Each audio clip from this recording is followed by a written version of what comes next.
back to my YouTube channel. Gunung Salak selalu menjadi pembahasan yang menarik, terlebih di kalangan para pendaki gunung dan dunia penerbangan, karena banyak sekali cerita yang beredar tentang pendaki yang tersesat, mengalami kecelakaan dan hilang di gunung tersebut. Bahkan setidaknya ada 7 pesawat yang pernah terjatuh di kawasan Gunung Salak. Cerita-cerita tentang Gunung Salak didominasi oleh misteri, kisah horor, dan tragedi berbalut suasana angker. Apa kalian penasaran? Ayo kita bahas Gunung Salak dan legenda Prabu Siliwangi. Tapi sebelum itu, pencet dulu tombol subscribe dan nyalakan tombol loncengnya. Sekarang kalian semua duduk selonjoran, siapin donat siram coklat, es nanas madu, ayam buah kare, dan kita mulai. Intro.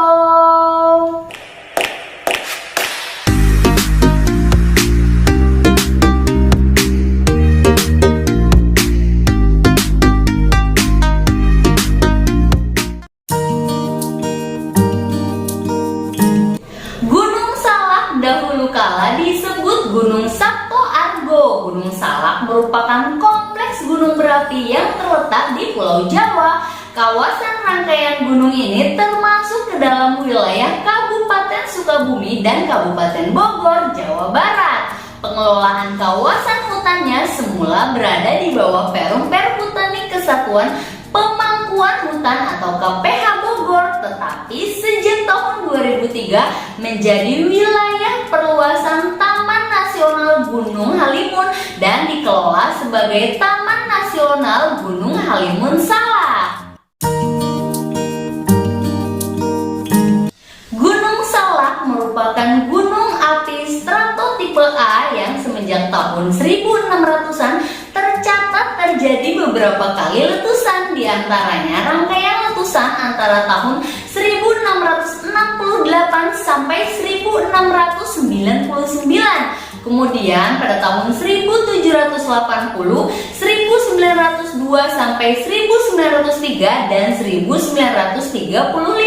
Letusan terakhir terjadi pada tahun 1938 berupa erupsi freatik yang terjadi di Kawah Cikuluwung Putri. Menurut Harman tahun 1938, Gunung Salak merupakan bagian gunung yang paling tua, disusul oleh Gunung Salak II dan kemudian muncul Gunung Sumbul, sedangkan Kawah Ratu diperkirakan merupakan produk akhir dari Gunung Salak. Kawah Cikuluwung Putri dan Kawah Hiruk masih merupakan bagian dari Kawah Ratu.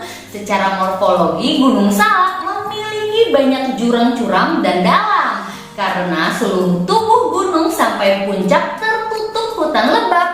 Kontur gunung ini tidak mudah terlihat. Hal ini seringkali menipu pendaki maupun penerbang yang melewati kawasan pegunungan ini.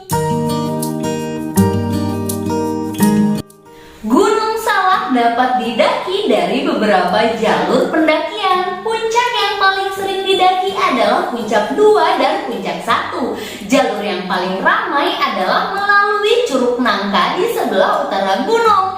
Dengan melalui jalur ini, orang akan sampai pada Puncak Salak 2. Puncak Salak 1 biasanya didaki dari arah timur, yakni Cimelati dekat Cicurug.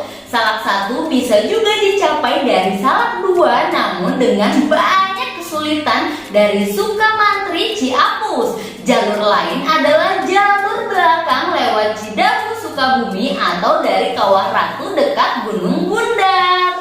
Selain itu, Gunung Salak lebih populer sebagai ajang tempat pendidikan bagi klub-klub pecinta alam, terutama daerah Punggungan Salak 2. Ini dikarenakan medan hutannya yang rapat dan juga jarang pendaki yang mengunjungi gunung ini. Selain itu, jalur yang cukup sulit bagi pendaki pemula dikarenakan jalur yang dilewati jarang kita temukan cadangan air kecuali di pos 1 jalur pendakian Kawah Ratu.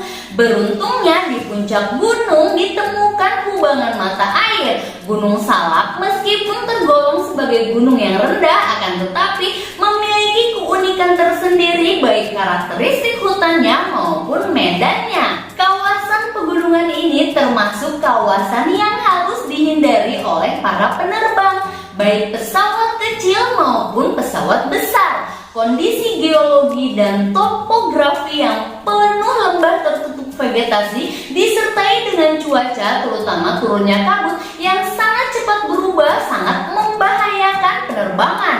Oleh kalangan penerbangan, gunung ini tergolong gunung maut karena catatan kecelakaan penerbangan yang sangat panjang. Kecelakaan terakhir dan terbesar adalah menabraknya pesawat penumpang sipil Sukhoi Superjet 100 pada tebing gunung di tahun 2012 lalu.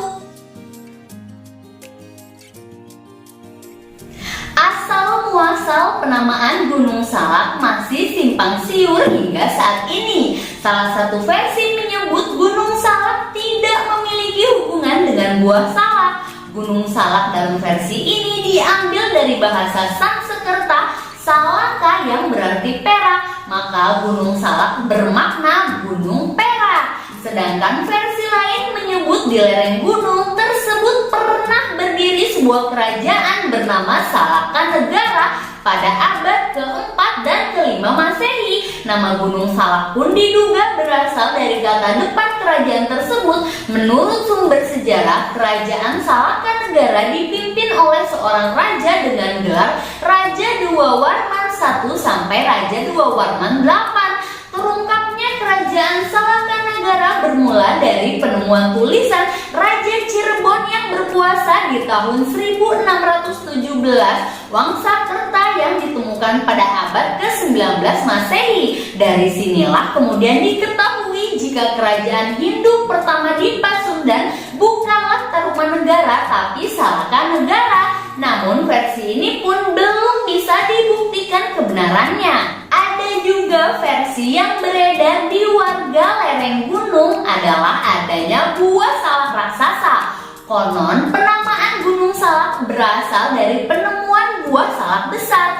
Belum jelas soal penamaan dan hubungan gunung yang sering terjadi kecelakaan pesawat terbang ini. Namun gunung tersebut terdapat banyak sekali petilasan atau tempat bersemedi para raja dan pengikutnya. Petilasan suci itu tersebar di berbagai titik, seperti petilasan milik Raja Pajajaran Prabu Sri Baduga Maharaja atau Prabu Siliwangi di kaki Gunung Salak di daerah Bogor dengan total mencapai puluhan lokasi. Ini dia kisah moksanya Prabu Siliwangi di Gunung Salak. Prabu Siliwangi bergelar Sri Baduga Maharaja. Beliau memerintah Pajajaran sekitar tahun 1482 sampai 1521. Prabu Siliwangi dikenal sebagai raja yang mencintai rakyatnya. Beliau meminta agar pajak hasil bumi tidak memberatkan rakyat. Beliau juga mengatur pemerintahan dengan sangat baik sehingga Pajajaran sangat disegani. Kekuasaan Prabu Siliwangi dan Pajajaran meredup seiring dengan masuknya Islam ke Nusantara. Bahkan keluarga dan anaknya pun ikut masuk Islam. Salah satu kisah yang paling populer di kawasan Gunung Salak adalah cerita tentang moksanya Prabu Siliwangi saat ia terdesak oleh pengaruh Islam pada masa itu. Kala itu di belantara hutan Gunung Salak ketika Prabu terdesak oleh kepungan tentara putranya, Prabu Siliwangi terbang ke atas dan melakukan moksa. Apa kalian tahu tentang moksa? Moksa adalah aktivitas spiritual di mana seseorang menghilang begitu saja dari kehidupan dunia nyata.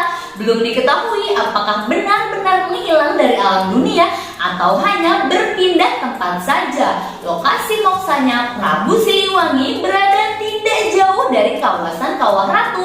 Saat ini tempat moksa itu dikenal dengan sebutan pengapungan. Sebagian warga setempat ada yang masih percaya bahwa Gunung Salak adalah tempat yang suci, tempat terakhir kemunculan Prabu Siliwangi, Raja Pajajaran, kerajaan Hindu terakhir di Jawa Barat. Pura Parahyangan Agung Jagakarta Taman Sari Gunung Salak ini konon dibangun sebagai penghormatan terhadap Prabu Siliwangi dan para prajuritnya yang menghilang di Gunung Salak dan menjelma menjadi macan.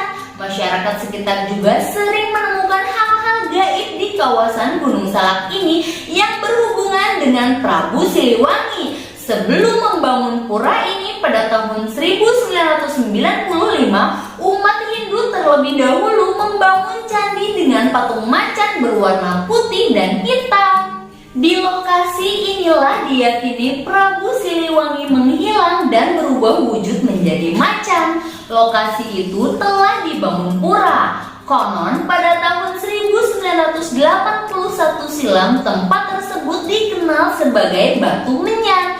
Batu Menyan ini setiap harinya mengeluarkan asap. Sedangkan masyarakat sekitar setiap hari melihat cahaya putih dan sinar terang dari angkasa kemudian turun ke batu tersebut. Dengan mitos ini tak heran jika Gunung Salak jadi terkenal sangat angker. Banyak pendaki yang hilang lantaran tersesat. Selama ini tak sedikit pula pendaki yang mengaku mendengar suara gamelan ataupun melihat penampakan makhluk halus saat mendaki Gunung Salak. Para pendaki pun disarankan untuk tidak mengucapkan kata-kata kotor atau kasar selama perjalanan. Tujuannya untuk menghindari gangguan lelembut penunggu Gunung Salak.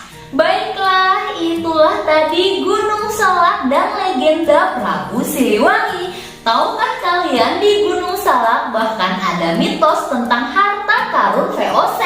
Di kaki Gunung Salak terdapat beberapa terowongan tambang yang sudah tidak terpakai lagi, hingga orang mengambil kesimpulan jika dahulu memang sempat ada yang mengupayakan penggalian bahan tambang di sana. Tetapi hal itu masih belum ada kejelasan pasti dari pihak yang terkait.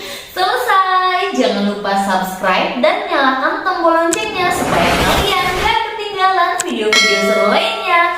Sampai ketemu di video selanjutnya.